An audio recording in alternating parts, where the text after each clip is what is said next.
Bueno, hoy me sacáis de la zona de confort. Hoy me pedís que hable de esa parte invisible que forma parte de la arquitectura. Entonces, no hablaré del último proyecto que hemos acabado en el estudio.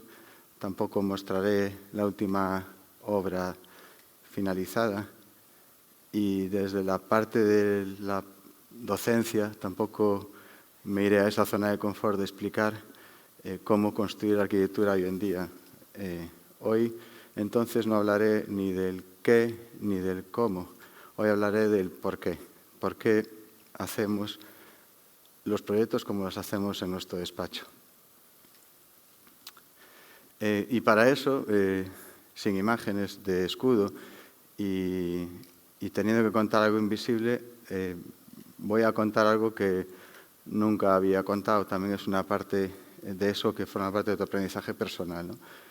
Esto, creo que debo deciros que mis abuelos, siempre lo cuento en el despacho, eran agricultores, pero carpinteros y ebanistas, curiosamente los dos. Y recuerdo el último paseo con mi abuelo materno. Lo recuerdo especialmente porque sabíamos los dos que era el último paseo que íbamos a dar juntos. A mi abuelo le habían dicho que se moriría en poco tiempo y yo en ese momento era un arquitecto en ciernes, era un estudiante de arquitectura, no tenía dinero y me había enamorado de una chica que os aseguro que era imposible no enamorarse de ella. Entonces se me ocurrió una idea, dije pues voy a pedirle consejo a mi abuelo para que me enseñase a hacerle un objeto especial a esa chica. Me acerqué a su casa y la idea era brillante. Primero conseguía darle ese objeto a esa persona y luego le arañaba el destino algún recuerdo más con mi abuelo.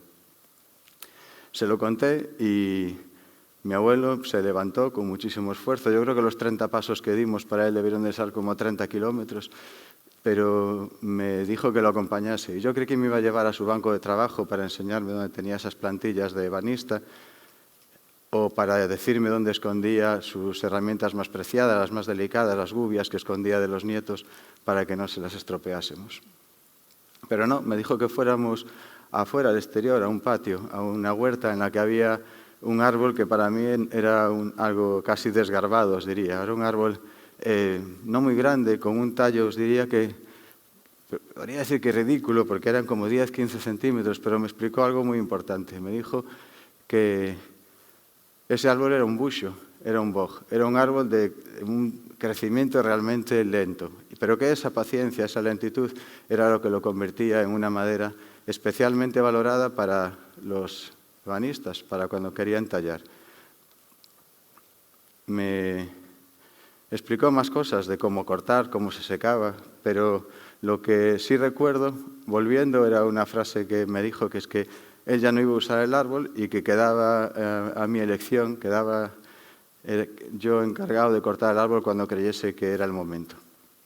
Volvía y sé que esa frase me hizo pensar que realmente no era el momento, yo no estaba preparado, no tenía habilidad para tratar ese árbol. Y recuerdo eso y los ojos de mi madre, que se sorprendió al verlo de pie. Yo creo que eran ojos de esperanza, como si una especie de milagro le hubiese arreglado o hubiese mejorado algo su enfermedad, pero no era así. Mi abuelo murió pocos días después. Yo ahora con los años ya sé que son ese tipo de aprendizajes los que forman parte de la fase cero, de lo que una persona es y lo que una persona acaba decidiendo como arquitecto. Mi abuelo podía haberme dicho que usase una madera más blanda para esconder mis carencias técnicas y para ahorrar tiempo. Pero entonces, ¿no creéis que eso ya no sería un objeto especial? Sería un camino fácil. También podía haberme dicho que copiase sus plantillas, diciéndole luego a esta chica que lo había hecho yo. Y entonces tampoco hubiera sido un diseño pensado para esa persona, que es parte de lo que hemos hablado hoy. O peor, me podría haber dicho que recogiese alguna de las cajas que tenía allí guardadas porque tenían pequeños defectos y que le dijera a esa chica que la había hecho yo. entonces mi abuelo me hubiera enseñado a mentir, a engañar a mí mismo y a esa persona. Y yo creo que es verdad, que son ese tipo de pequeños aprendizajes los que van formándonos también como arquitectos y los que hacen que cuando tracemos una línea muchas cosas se nos vengan a la cabeza. Claro que sé cuál es la densidad hoy en día del buxo y cuáles son sus prestaciones técnicas, las tengo que explicar en clase, pero ese objeto era mucho más. Claro, a veces no nos damos cuenta de la importancia y de la fortuna que tenemos aquí en poder contar con recuerdos. Hay lugares en donde esos recuerdos no son posibles porque hay mucha pobreza y quizás la edad de la gente no permite que uno escuche a sus abuelos, fallecen muy pronto. Otras veces son las guerras las que se encargan de destruir esos recuerdos. No en vano, es una herramienta de guerra como otra cualquiera, un arma de guerra, destruir los lugares que forman parte de la memoria colectiva de un lugar o de las personas. Claro que los recuerdos son importantes. Y proyectar con el recuerdo de un lugar, de un edificio que está lleno de cicatrices que nos lo muestran, o de esas personas que confían en nosotros, en nuestro despacho es muy importante. No lo solemos hablar, porque yo creo que somos de esa forma de ser. Hay cosas que ya forman parte de uno. En este despacho ya no está Jaime. Jaime se jubiló, pero dejó mucha huella. En mí, por supuesto. Enseñó muchas cosas cuando entré siendo un estudiante ya con él, casi ya socios en ese momento. Y una de las más importantes, otra de las cosas que forman parte de nuestra fase cero, es aprender que la arquitectura debe manejarse con las limitaciones. Las limitaciones forman parte de la arquitectura y a veces no tenemos derecho a no pensar en esas limitaciones. ¿Quién soy yo para jugar con los ahorros de una vida de una persona que nos pide hacer su casa? Las limitaciones técnicas siempre han estado ahí, las normativas, todas las limitaciones son parte de la arquitectura y no entenderlos no entender la arquitectura. Al menos es lo que pienso yo. Las limitaciones técnicas hicieron que la cúpula del Duomo de Florencia estuviese parada durante 30 años. Nadie sabía cómo resolver eso, limitaciones técnicas y económicas, nadie.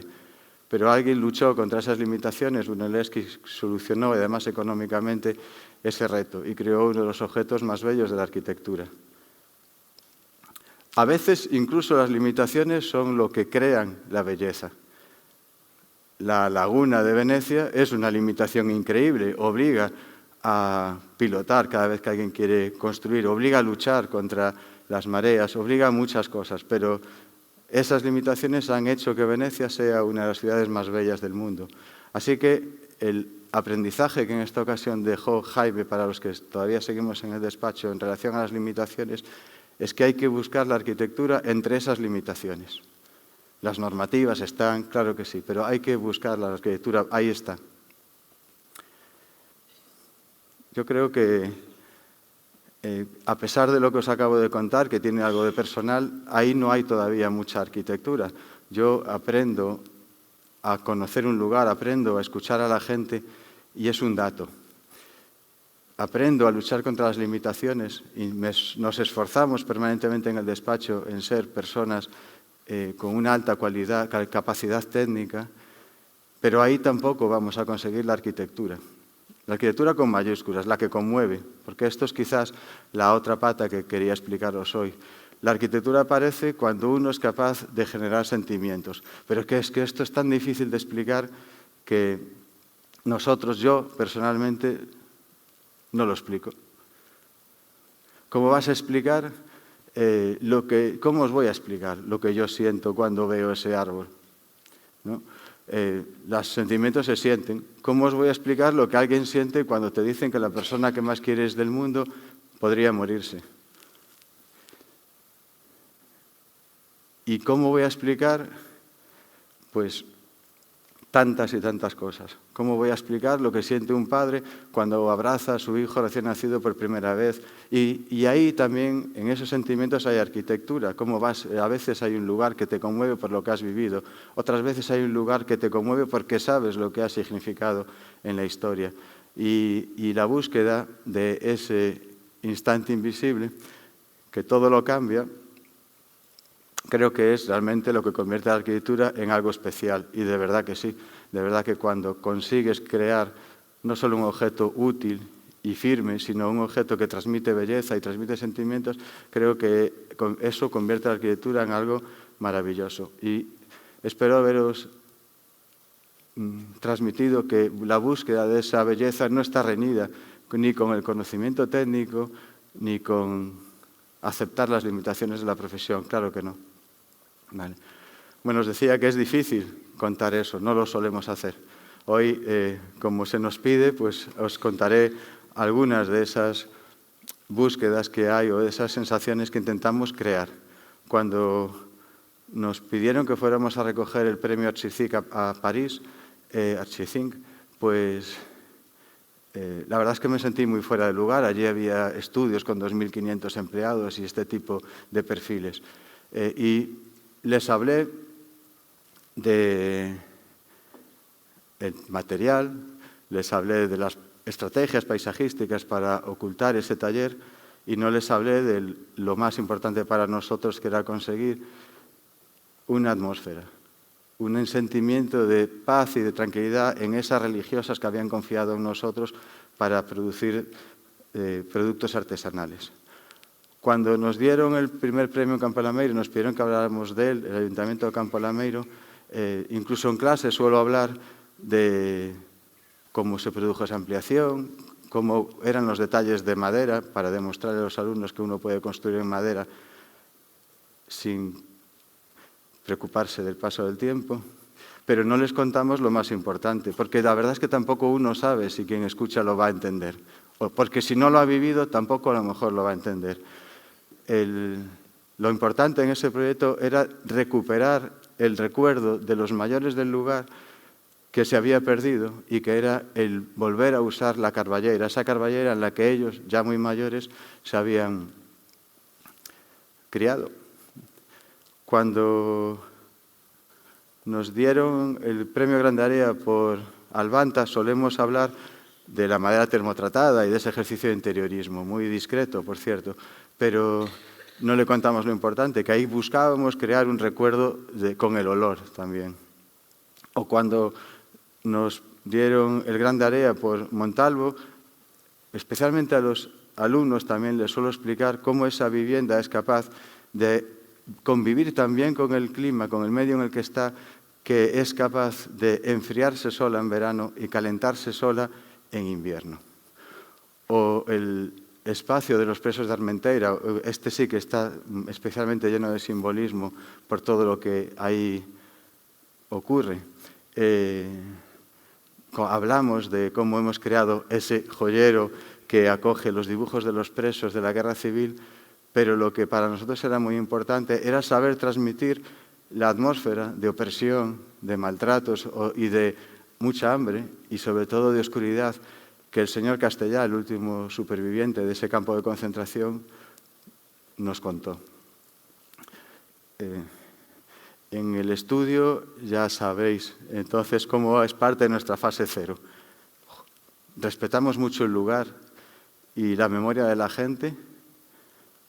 Aceptamos las limitaciones que tiene la profesión, luchamos también con nuestro conocimiento contra ellas para saber resolver cuestiones que si no son difíciles y sobre todo buscamos esa cuestión inexplicable, ese sentimiento que hace que la arquitectura sea tan maravillosa. Creo que a partir de hoy también en el estudio sabrán por qué nunca quiero tirar una caja que tenemos en el taller de maquetas pequeña con unas hojas de buxo ahí guardadas, ¿no? La verdad es que os tengo que decir que nunca me atreví a cortar ese buxo y sé que nunca lo voy a hacer. Ya ni siquiera sé si puedo porque la casa de mis abuelos la heredó mi primo Julio. Y me llevo bien, pero es su árbol. y tampoco me importa mucho porque el árbol sigue creciendo y conseguí llevarme a la chica. Así que, pues, muchas gracias.